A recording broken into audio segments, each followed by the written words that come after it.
기도합니다. 아멘. 예, 오늘은 우리 웨스터민스터 소유리 문답 19번째에서 두 번째 시간을 갖도록 하겠는데요. 19번째 질문과 답변은 이렇습니다. 타락한 상태의 인간은 어떤 비참함에 놓였습니까?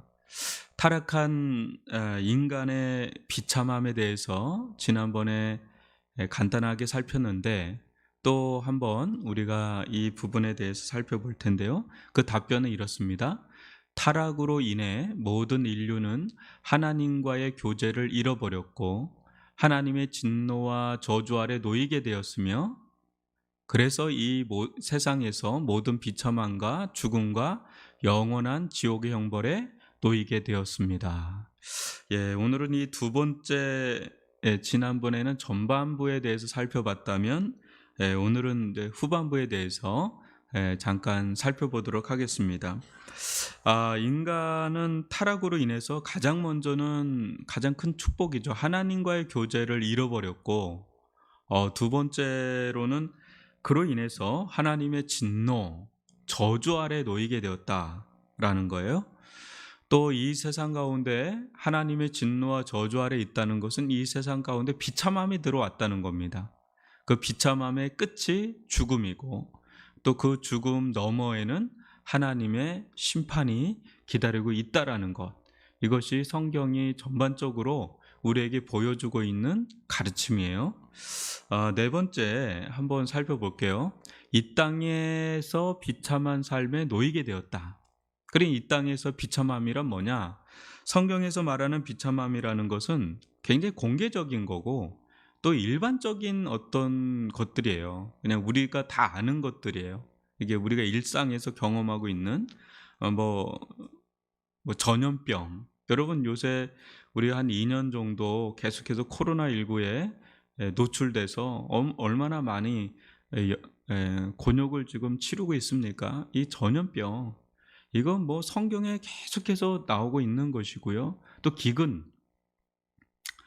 이것도 말할 수가 없습니다. 이 전쟁, 뭐 아프가니스탄, 뭐 미얀마 사태 이런 것들이 다 이런 기근과 전쟁 뭐 이런 부분에 다 연루되어 있는 거죠. 때로는 인간이 병에 걸리는 것. 이것도 뭐 대단한 문제입니다. 이 병의 문제만 해도 이 병원에 가보면 어마어마합니다, 지금. 뭐 끊임이 없어요. 병원은 주님이 오실 때까지 절대 망하지 않습니다, 병원은. 불명예스러운 고통들과 관계의 상실들을 말합니다. 또 관계 상실도 엄청나죠. 이 가족 안에서 연인과에서 일어나는 그 데이트 폭력 뭐 이런 얘기 뭐 끊임없이 나오죠. 이 뭐 직장에서 갑배, 의뢰 이런 문제들서부터 해서 끊임없이 인권에서 다뤄야 될 문제들, 군 문제 뭐 상당합니다. 이런 문제들. 이런 거 다 비참함이라는 거예요. 이런 것들이 마음의 어두움, 상실된 마음, 혼동의 상태, 강팍한 마음, 마음의 양심의 무서운 두려움, 더러운 욕심의 상태, 모두 인간의 비참함을 보여준다는 거예요. 한번 저를 보여주시고요. 여러분 한번 보세요. 우리가 행복한 것도 있죠. 즐거운 것도 있죠. 뭐 세상을 너무 어둡게만 부정적으로만 비관적으로만 바라봐도 문제지만 너무 낙관주의적으로만 바라봐도 또 그것도 올바른 시각은 아니죠. 왜요? 끊임없이 일어나요. 뭐 상류층에 가면 뭐 거기는 파라다이스가 있을 거라고 생각하지만 또 그 안에 얼마나 암투가 심한지 여러분 우리가 모르는 세계예요. 그냥 몰라서 그냥 와 좋아 보인다 이렇게 생각할지 몰라도 그 안에서는 아주 피 터지는 아주 피비린내 나는 아주 피가 말리는 그런 일들도 굉장히 많습니다. 그러니까 어디에 우리의 영혼에 쉼이 없어요. 그 아우구스티누스가 했던 말이 맞아요. 주님을 만나기 전까지는 우리가 내가 어디서 쉼을 못 얻는다는 거죠. 안식을 얻을 곳이 없어요. 우리의 영혼은 늘 세잔합니다. 늘 우리의 영혼은 아주 그냥 힘이 들어요. 힘들어요. 힘이 든단 말이죠. 뭐 가정에 들어가서나 직장에 들어가서나 또 인생을 사는 것 자체가 무거운 짐이에요. 무거운 짐. 예수님이 오죽했으면 수고하고 무거운 짐을 진 자들아 다 내게로 오라 그래. 수고하는 인생입니다. 무거운 짐을 진 인생이, 에덴에서 쫓겨난 인생은 그때부터 수고와 무거운 짐이 그냥 인생 자체가 그런 거예요. 인생 자체가. 어르신들 중에 정정하시고 괜찮으신 분들인데도 여러분 어때요? 나 그냥 빨리 그냥 죽고 싶다. 왜 이렇게 나 오래 사는지 모르겠다. 저희 외할머니가 좀 그런 얘기를 많이 하셨어요. 참 거의 백수로 하신 분인데 만날 때만 되면 왜 이렇게 나는 오래 사는지 모르겠다고 하는데 굉장히 건강식을 드시고 건강한 패턴을 가지고 사니까 오래 사시는데 늘 그 얘기를 달고 다니셨던 기억이 나요. 죽는 것도 자기 마음대로 죽는 건 아닌데 우리는 오래 살고 싶잖아요. 근데 오래 사는 분들 중에 꽤나 많은 분들이 왜 이렇게 오래 사는지 모르겠다 그래요. 죽고 싶어도 죽질 못하겠다. 왜 그래요? 인생살이가 너무 곤욕스러운 거예요. 인생살이가 비참한 거예요. 비참함이 있는 거죠. 자녀들 내내 봐야 되고 손주들 가운데 일어난 것들 내내 볼 때 기쁨도 있고 보람도 있고 행복도 있지만 그에 못지않게 눈물도 있고 아픔도 있고 슬픔도 있고 그 어디에서도 그 치유되지 않는 상처도 있고 곤욕스러운 거죠. 이제 그런 것들이 어떤 한 문제라고 하기 어려운 다양한 어떤 비참함의 문제들이 있단 말이에요. 있어요. 이제 그런 것들이 왜 왔느냐라는 거죠. 왜? 그냥 그런 거 당연히 있는 거니까 당연하게 받아들여야지라고 하는 게 아니죠. 거기에 퀘스천 마크를 붙이는 거예요. 수많은 지혜자들이 인생을 살아가면서 왜 이런 일이 일어났지? 그럼 어떻게 이걸 벗어나지? 무엇이 참된 인생의 가치지? 그런 것들을 끊임없이 연구를 하고 생각을 하고 또 그런 것들을 향해서 우리도 또 같이 가지 않습니까? 철학도 그렇고 인문학도 그렇고 뭐 다 그런 거 아니겠어요? 굳이 나는 철학도가 아니고 인문학도가 아니어도 우리는 다 철학과 인문학을 해요. 사상이 있잖아요. 생각이 있잖아요. 인간은 다 자기 나름대로의 자기 나름대로의 생각을 가지고 살잖아요. 인생관을 가지고 살잖아요. 그게 다 철학이고 인문학입니다. 그게 다 또 신앙이고요. 알고 보면 그게 종교예요, 다. 근데 그렇게 하는데 왜에서 풀리지가 않으니까, 왜 이런 일이 일어나는지를 풀 수가 없으니까 그래서 저마다 나름대로의 그냥 생각들을 가지고는 사는데 그게 뿌리를 알 수가 없죠. 우리 인간의 생각으로는 한계가 있습니다. 근데 성경은 그걸 보여줘. 왜 그런 일이 일어나는지. 하나님으로부터 떠난 죄의 결과다. 아주 단순해요. 단순하지만 심오합니다. 그리고 단순하지만 깊어요. 넓고. 근데 이 문제가 해결되지 않으면 여러분 한번 보세요. 뭐 어떤 외교를 하든 뭐 정치를 하든 경제적인 문제가 해결되면 문제가 다 없어져야 되는데 그런가요? 안 그렇잖아요. 끊임없이 또 거기에 또 매여서 살고 어, 그런 문제들이 계속해서 일어나는 거예요. 왜? 뿌리가 해결되지 않으니까 계속해서 그게 꾸정물처럼 시궁창처럼 계속해서 나오는 거예요. 그 속에서. 근본을 해결하는 게 바로 복음이다. 여러분, 다섯 번째 보면 더 끔찍한 일이죠. 비참함은 이제 시작이고요. 그 끝이 있어요. 죽음 아래에 놓인다는 거죠. 타락한 인생이 이 땅에서 마지막으로 받는 형벌은 죽음 그 자체인데 여기서 예외되는 사람은 단 한 사람도 없어요. 인간으로 태어난 이상 예외되는 사람은 딱 두 사람밖에 없었어요. 에녹과 엘리야. 죽음을 경험하지 않고 하나님 나라로 간 사람 딱 두 사람밖에 없어요. 나머지는 다 죽음을 한 번은 경험했죠. 예수님이 그러신 거고. 나사로나 이제 죽었다가 산 사람들이 있는데 또 죽었죠. 그러니까 죽음은 비참함의 끝이에요. 그러니까 우리의 비참함은 죽음을 예행으로 경험하고 있는 거예요. 우리가 왜 이렇게 고통스러워? 인생이 겪을 수 있는 최고의 고통은 죽음입니다. 그런데 우리가 인생살이가 왜 이렇게 고통스럽냐? 그건 비참함인데 그 비참함은 죽음의 자식들이에요. 죽음의 자식들이 이렇게 저렇게 태어나서 우리들 가운데 다가오는데 그 끝, 그 모태가 되는 것은 죽음이다. 근데 단 한 사람도 예외가 없습니다. 코로나 백신은 내가 안 맞아도 되고 맞아도 되지만 죽음은 내가 다 맞아야 될 백신이. 죽음의 백신은 다 맞게 돼 있어요. 예외가 없어요. 우리는 지금 성큼성큼 그 죽음의 그늘 안으로 들어가고 있는 중이에요. 그 들어가는 과정에서 얼마나 많은 비참함을 경험하는지 모릅니다. 그래서 얼른 빨리 이 비참의 끝자락을 경험하고 끝냈으면 좋겠다고 하는 거예요. 그게 너무 강한 사람은 자살하는 거예요. 죽으면 끝이니까. 이 비참한 인생을 끝낼 수 있는 마지막 카드는 죽음이다라고 해서 마지막 자살로 끝내버리는 사람들이 많아요. 근데 뒤에 보면 그게 끝이 아니다라는 게 더 비참한 거예요. 보세요. 여러분 로마서 5장 12절 보면 그러므로 한 사람으로 말미암아 죄가 세상에 들어오고 죄로 말미암아 비참함이 들어왔는데 그 비참함의 끝이 뭐예요? 사망이에요. 사망이 들어왔나니 이와 같이 모든 사람이 죄를 지었으므로 사망이 모든 사람에게 이르렀느니라. 만약에 우리들 가운데 난 죄가 없어요? 나는 죄를 진 적이 없어요? 이런 사람은 죽음이 없을 겁니다. 근데 여러분들 가운데 우리들 가운데 죽음에서 단 한 사람도 예외가 없다면 다 죄에서도 예외가 없다라는 거예요.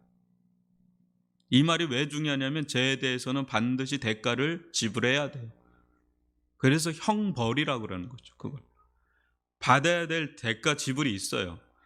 그게 이제 다음에 살펴볼 주제죠.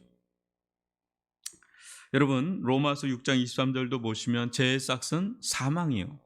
또 히브리서 9장 27절 보면 한 번 죽는 것은 사람에게 정해진 것이요. 이 정함을 부정하고 이것을 어떻게 하든지 벗어나려고 애를 쓴 수많은 사람들이 있었죠. 허사죠. 소용없습니다. 예외 없습니다. 반드시 죽음의 자리로, 저를 보여주세요. 죽음의 자리로 가게 돼 있습니다. 이게 인간이 놓여 있는 가장 비극적인 상황입니다. 가장 비극적인 상황입니다. 우리를 이런 죄와 비참함과 이 죽음에서 건져낼 자가 누가 있겠어요? 이게 얼마나 강한데요.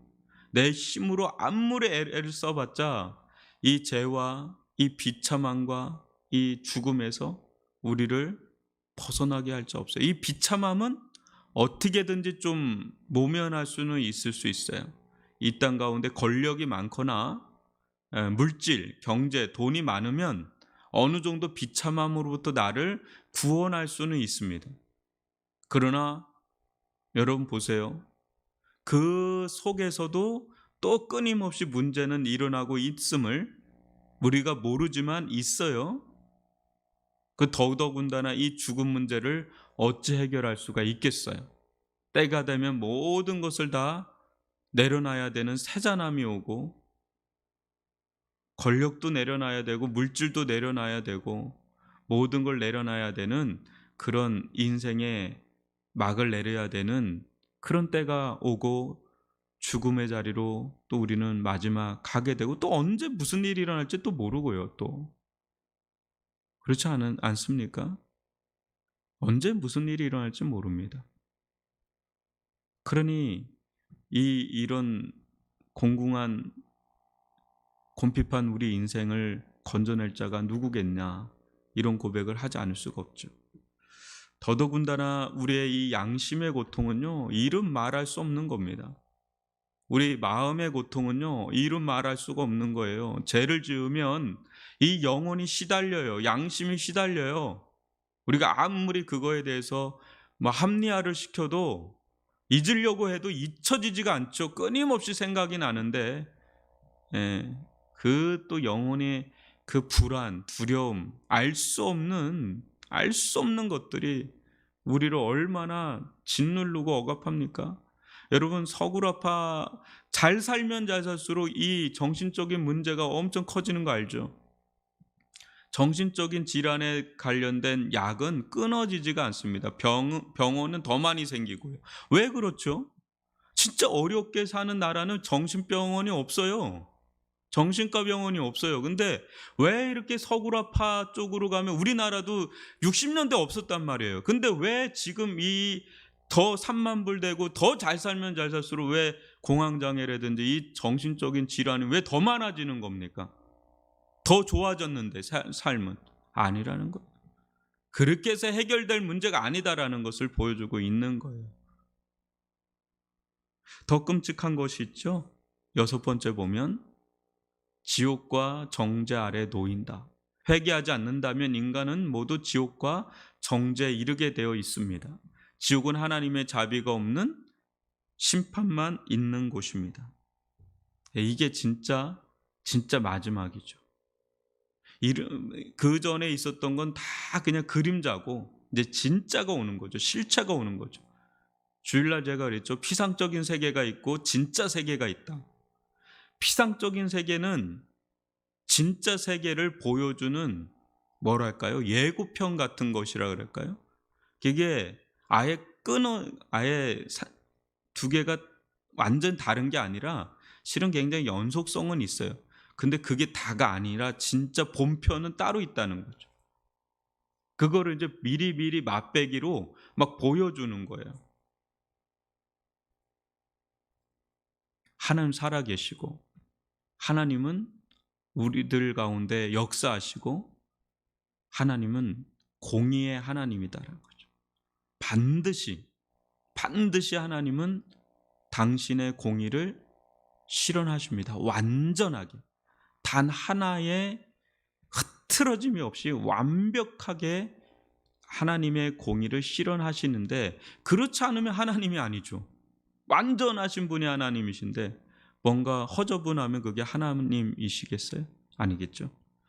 요한계시록 20장 12절 보면 또 내가 보니 죽은 자들이 큰 자나 작은 자나 그 보좌 앞에 서 있는데 책들이 펴 있고 또 다른 책이 펴졌으니 곧 생명책이라. 죽은 자들이 자기 행위를 따라 책들에 기록된 대로 심판을 받으니.